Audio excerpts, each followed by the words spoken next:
بسم اللہ الرحمن الرحیم۔ السلام علیکم۔ آج ہم آفاق سن سیریز کی جماعت پنجم کی کتاب کا سبق نمبر 14 بنٹی نے کی توبہ کے سوال جواب کریں گے۔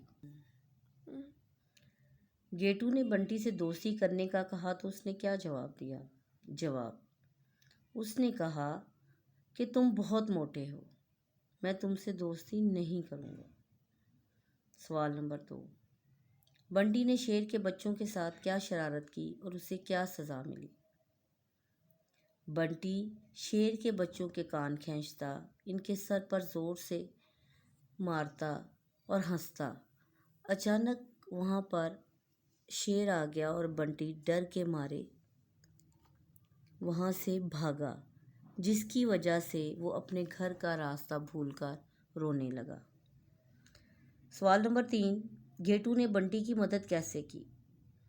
گیٹو نے بنٹی کی مدد اس طرح کی کہ اس کو اپنی پشت پر سوار کرا کے اس کے گھر پہنچا دیا۔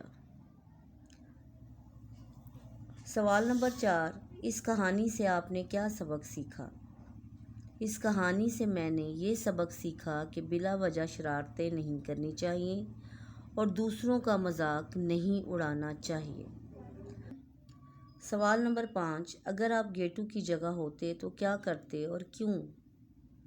اگر میں گیٹو کی جگہ ہوتی تو میں بھی بنٹی کی طرح اس کی مدد کرتی، کیونکہ دوسروں کے ساتھ اچھا سلوک کرنا ایک اچھی بات ہے۔